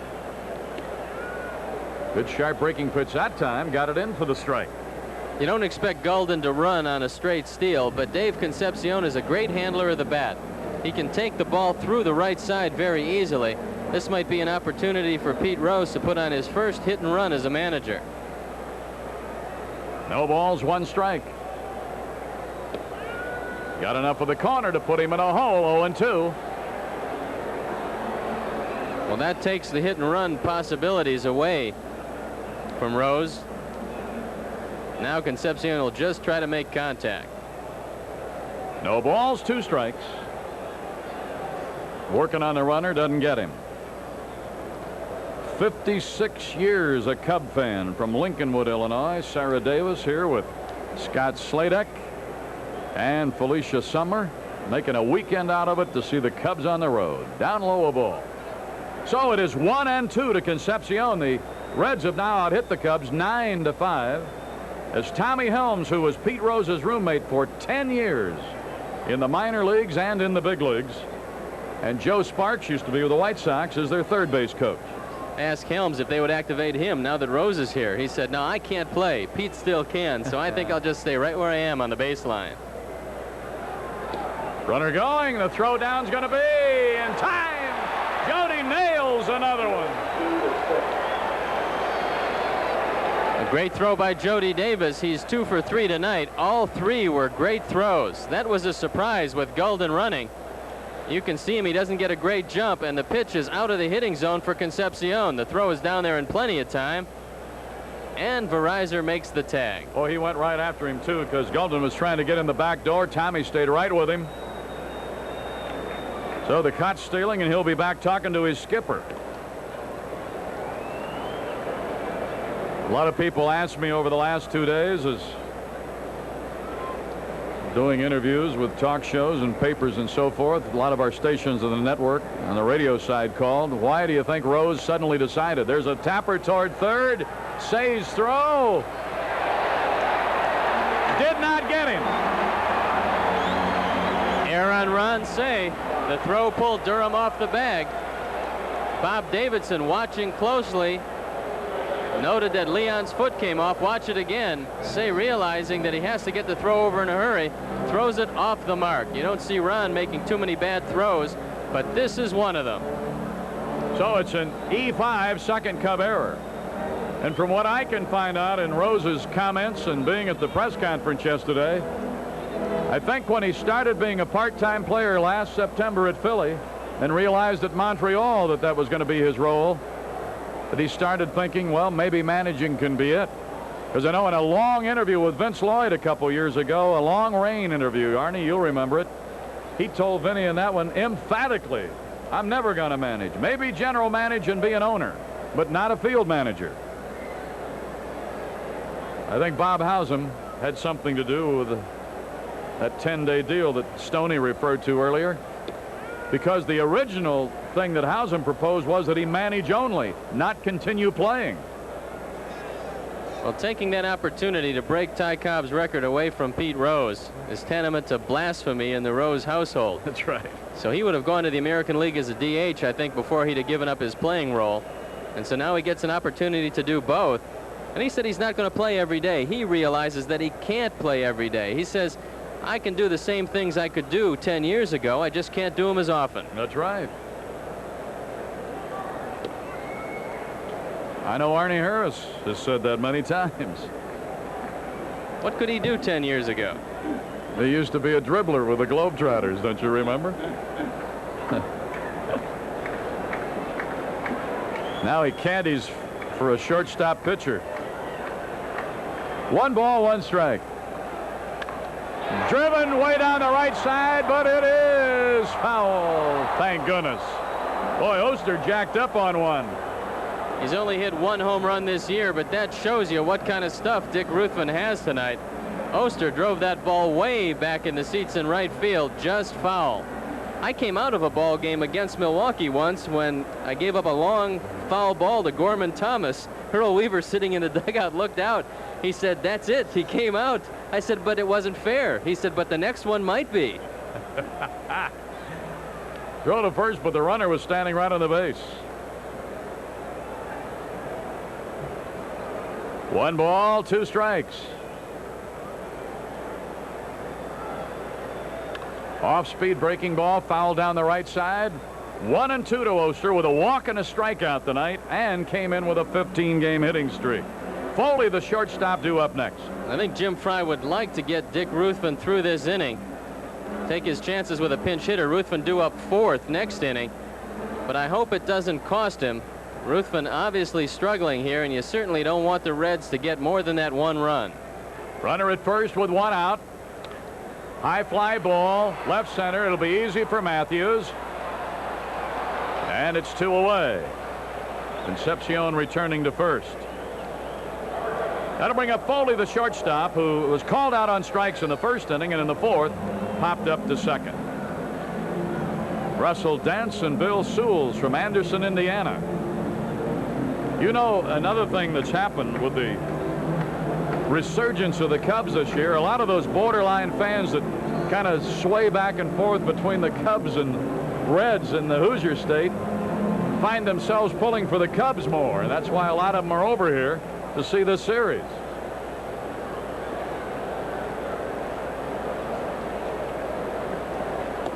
Ball 1. Give you an idea what kind of athlete Tom Foley is. He was a high school quarterback, broke his wrist, taped it up, still played, and completed a couple passes with the other hand. So this man can do a lot of tools, can do a lot of things. Wait till Pete Rose finds out about that. Throw, got him! What a play by Durham! Durham took a throw out of the dirt and made a quick tag. Boy, I hope we've got that again. That was some play. If we don't now, I bet you. There it is. Take a look, Stoney. He caught Davey napping the quick throw, and Durham digs it out and tags him on the shoulder, and that's it for this inning. No runs, 1 hit, 1 error, a caught stealing and a picked off, nobody left. We played 6. Let's see if that gives the Bats some life. Reds lead the Cubs 5-4.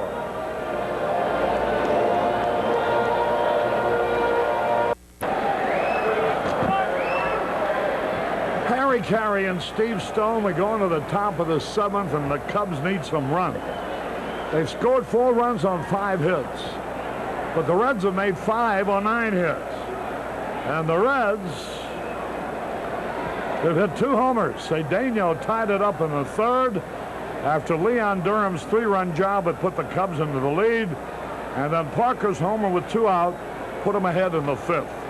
Now here's Ron Say, who's been getting some pretty good cuts against Mario Soto. Parker leads this club in game-winning RBIs with 9. If this holds up, this would be his 10th. He leads by a wide margin. There's 3 players tied for second with 4. Here's a pitch on the way, and it's outside. Cubs trailing 5-4. The Mets play later in San Francisco, and the Mets will have Dwight Gooden pitching tonight. Now the delivery, here it is. Low and outside, ball 2.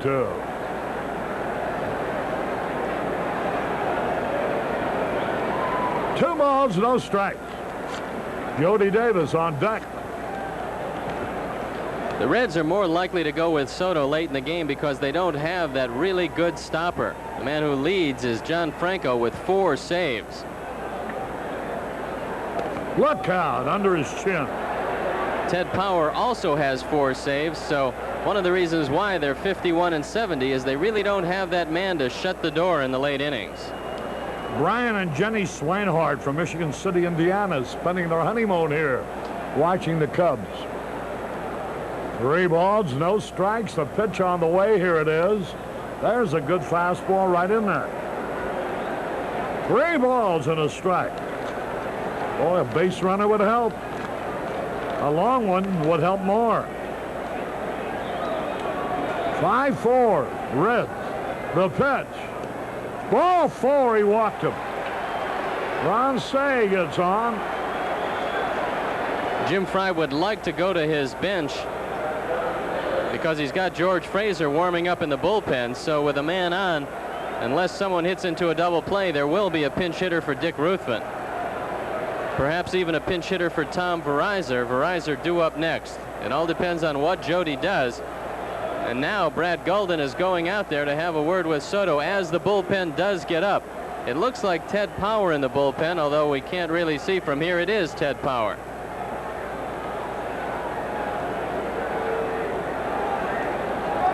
Major Adams here with his family. Professor of Military Science at Morehead State University in Kentucky. They have relatives in the Chicago area. All right, here's Jody Davis. He didn't mean to swing. A little tap. The only play will be to first base. He advanced his man. He was trying to check his swing.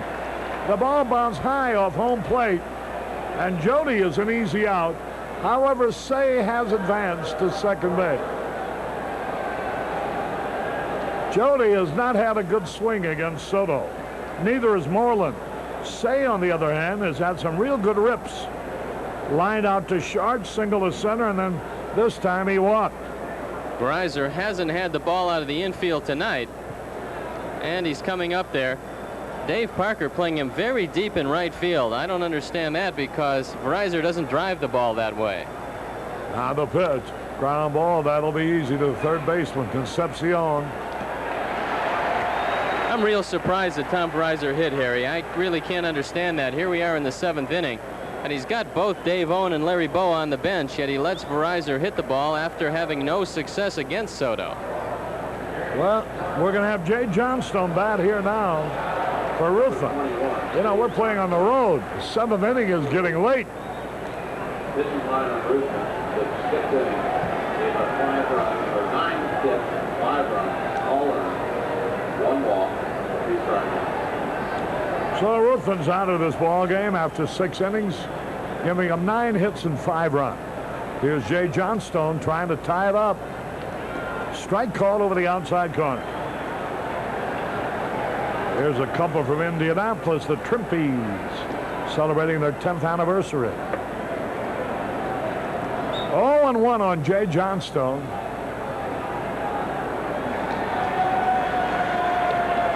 A little bit low and inside, did not swing.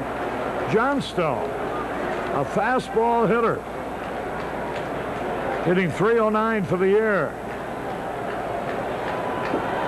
Hitting about 300 as a pinch hitter. 1 ball, 1 strike. Swung and he missed. And now it's 1-2. I'd be very surprised if Mario Soto gave him a hittable fastball. He's got first base open, and he's got a good slider tonight as well as that changeup. I'd look for something off speed if I were Jay. Now the delivery, here it is. Struck him out on a terrible pitch. Good changeup, and he got Jay. No runs, no hits, no errors, 1 left.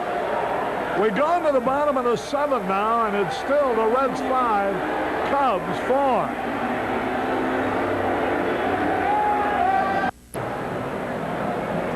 Harry Carey back in Cincinnati. We go into the bottom of the 7th, and George Fraser now is the new pitcher.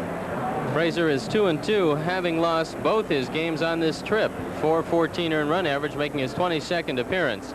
He's got 2 saves in 37 innings. He's given up 29 hits.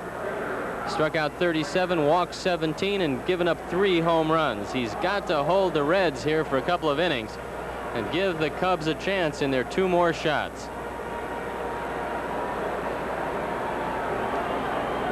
Here's Foley. He was up there when Concepcion was picked off first base to end the 6th. Tom Foley, the shortstop, is 0 for 2, hitting .231. First pitch to him is a fastball, high and outside. The Cubs will have 2 more chances to start with the top of the batting order in the 8th. Now the delivery, here it is. There's a drive in the right field. And he's on there with a base hit. Foley greets Frazier with a line single to right. Got to give Mario Soto a chance now to sacrifice him along. Boy, that 8th man in the batting order is so important for just things like this. If he can get on there, if he can hit, it gives you a chance to utilize a weak hitting pitcher. Now the delivery bunts. The only play, first base, a sacrifice from Durham to Sandberg.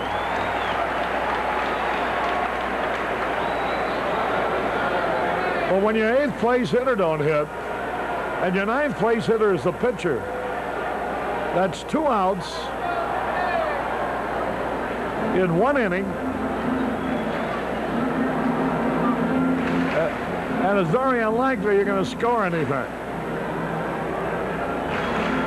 And since they come up about 4 times, it could mean that 4 different innings, the lower end of your batting order is doing nothing but contributing outs. Here's Gary Reedus. The pitch is a little bit inside. So that 8th place hitter is a very vital man in your batting order. Pete Rose on deck. 1 ball, no strikes. A bouncing ball foul. Reedus is a Jekyll and Hyde type hitter. If you throw him breaking balls, he doesn't hurt you too much. You give him a fastball and he pounds it. He played in Mexico for a season, playing winter ball down there, and he said that he learned how to hit the breaking ball because that's all everybody throws. Well, he didn't learn how to do it well because he really doesn't attack the breaking ball as well as he looks on the fastball. Man in scoring position with 1 out. This is a big run to keep them from getting. Gary Reedus waiting.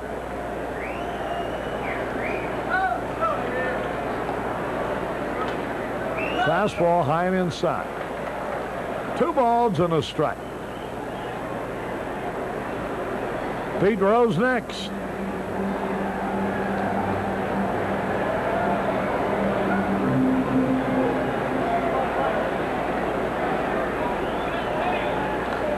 I got it. That hit the partition right next to our booth, Harry, but to your credit, you went up there and tried to make the play. Well, it was out of reach. I couldn't get it. Come on out, Arnie. I'll protect you. Arnie turned white underneath that red hat. That one was close. 2 balls, 2 strikes. Gary Reedus, 1 out of 3 today. Pete Rose coming up next.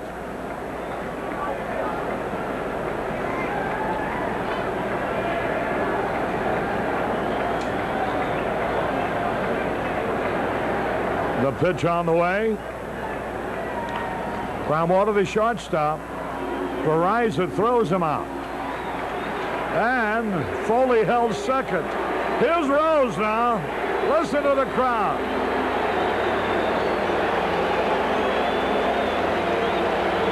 Pete is no fool. He bats himself ahead of Dave Parker, knowing that in situations just like this, he's going to get a pretty good pitch to hit because there's no way in the world that you want to face Parker with 2 men on. So ordinarily, if he were hitting down in the order, you'd probably decide to pitch around Rose and throw to somebody else. But now, Frazier has got to throw him hittable strikes. With Dave Parker on deck, it's his home run that's the difference right now. Here's the pitch.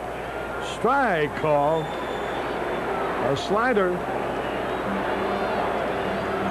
In the 8th, Pittsburgh leads Houston 3-2. Dernier very shallow in center field. He'll have a shot at Foley if Rose singles to center. Matthews shallow in left. Moreland a little bit deeper in right field. Pete Rose digging in. A little bit inside. Frazier thought that pitch was good. Let's go, Pete, they're chanting.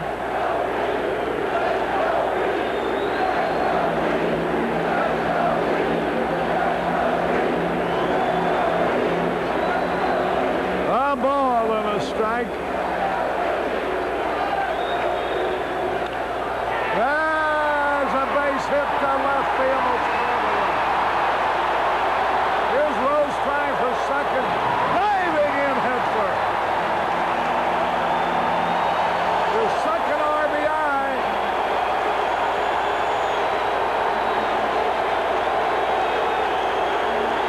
Listen to this crowd.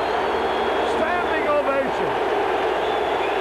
Look at Rose's uniform.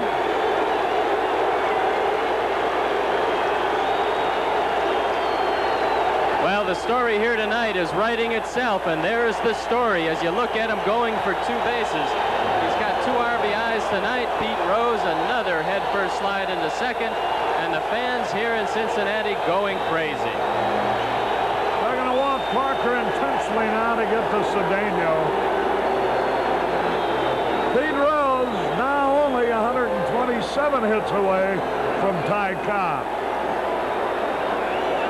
And he wasn't going to play tonight, Harry. I'd rather see Nick Ossowski playing first base. I don't think he could have done more damage as you take a look at the man of the hour, Pete Rose.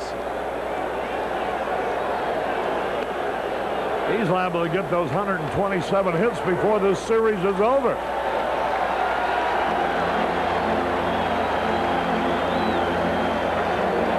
He just went with that ball. He didn't hit it real hard. He just dying quail out there. But from the time it left his bat, you knew it was a base hit. Joe Sparks telling Pete Rose that there's 2 outs is like telling Picasso that he can paint. Rose knows what's happening every instant of this ball game. Here's Cedeno in a homer in the 3rd to tie it up. High pop fly. Say should get it. The Cubs are going to trail by 2. Cedeno foul to set. 1 run. A cheer is for Pete Rose. As he walks towards the dugout, let's see if he's going to stay in the game. 1 run, 2 hits, no errors, 2 left. At the end of 7, the Reds 6, the Cubs 4.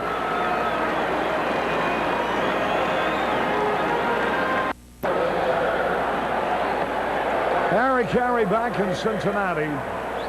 A big run just picked up thanks to the clutch hit of Pete Rose. And now instead of leading 5-4, the Reds are ahead 6-4. And leading it off will be Bobby Dernier here in the top of the 8th. Eddie Milner has come in defensively in center field. He still is not strong enough to play every day, but he can fill in defensively and start occasionally. Dernier started the ball game with a double. Milner now playing center field.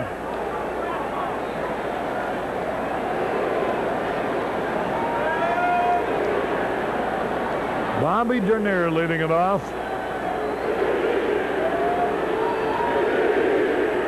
Pete, they're yelling. The high pop foul back. Cincinnati. About. Strike 2 called. High, lazy fly ball. Eddie Milner in center field. 1 out. The last base hit that the Cubs recorded was leading off the 4th inning when Ron Cey got a single. After that, it's been a couple of bases on balls, and that's been it from Mario Soto, who has gotten awfully tough here in the late going.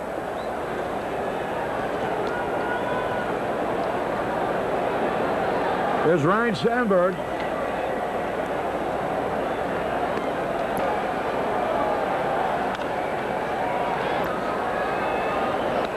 Right under his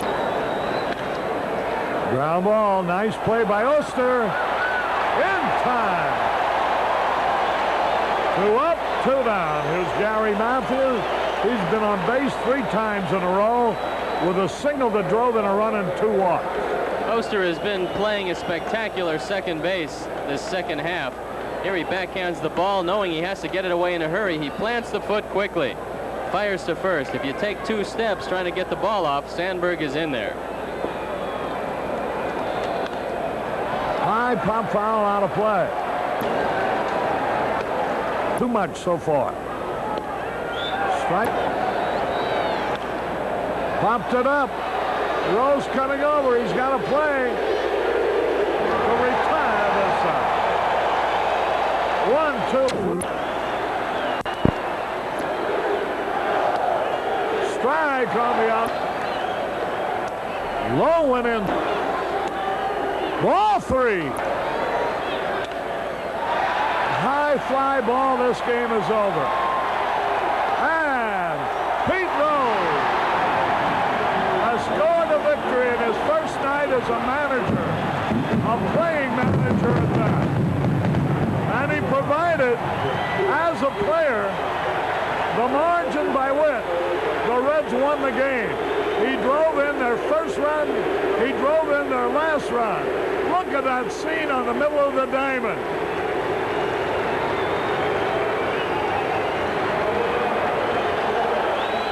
There he goes.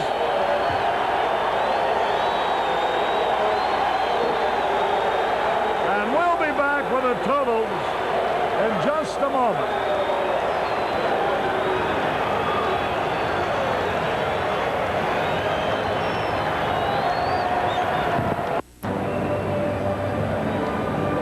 With Steve Stone, Harry Carey, back in Cincinnati, where the Cincinnati Reds have just won the first game of the series, beating the Chicago Cubs by the score of 6-4. This marks the 4th consecutive defeat by the Cubs. All these same kind of ball games where you're in it all the way, but just a little short. Well, I hate like the devil to be here for a losing Cub game, but on the other hand, I'm glad I was here for a piece of American baseball history. Well, this was a tremendous spectacle. The last thing that the Cubs needed was a hot ball club. And historically, when a club changes managers, they do a good job. But usually, the manager doesn't get 2 base hits and 2 RBIs and do them in. But that's what happened tonight. It was literally Pete Rose night here tonight in Cincinnati. He took over and did what he has done so many times in the past, carry his ball club to another victory. I can't recall the last time I saw a ball club so obviously influenced through the personality of the manager as was the case here tonight. And what really made it, I think, for the ball club was the fact that Pete Rose was in the starting lineup and he contributed 2 big RBI hits. Well, the Cubs tonight went with Dick Ruthven against the ace of Cincinnati, Mario Soto, and both of them struggled in the early going. Dick Ruthven never righted himself, but Mario Soto came on and finished like a champ. His 11th complete game of the year, and after that 3rd inning, which was a rocky one for Mario with a 3-run home run to Leon Durham, Mario took over, gave up only 1 base hit. His control wasn't as sharp as we've seen, but the thoroughbreds come through in the end, and that's what Soto did here tonight. You know, he allowed only 4 base runners after that 3rd inning home run. The hit was erased in a double play. One of the 3 walks he permitted to lead off innings, he picked the man off first base. So he was absolutely superb after the home run. And we've seen Rick Sutcliffe do it for the Cubs. There are a lot of pitchers that once they realize, hey, I better go to work, they have a high gear they're able to go into, and boy, from there on, school is out. Well, Sutcliffe has to come back and once again be the stopper. The Cubs knew this would be a tough trip when they left. They're 2-6 thus far, but 3 AstroTurf cities made this a very difficult road trip. And the 10 games they knew would be tough ones. Well, it's turned out that way. They haven't played particularly good baseball, so now it's time to go. They've only got 2 left, and they'd like to come out of it with 2 victories. I don't think I could quarrel about the baseball they played tonight, Steve. They were beaten. They had very few opportunities to score. They were facing a heck of a pitcher. One of the opportunities, Durham hit a 3-run homer, and they had very few chances after that. Well, we already discussed that. They committed 2 errors. That would come under the heading of not playing good baseball. But nobody was ever perfect. No, and they just didn't come through with the big hits. Soto was tough, giving up only 5 hits. but with Pete Rose really instilling a sense of enthusiasm to their ball club, that's something that this team needed, because they were really down. 19 games below 500 going into this one, but I think they're going to be tough the rest of the way. Oh, I agree with you 100%. Tomorrow night before the game, Harry Wendelstedt is going to discuss what special provisions are made for a playing manager, which is something unique, you know. There haven't been too many of them around in recent years. He'll explain everything that Pete Rose is entitled to do and what he's not entitled to do. That'll be before the game tomorrow night.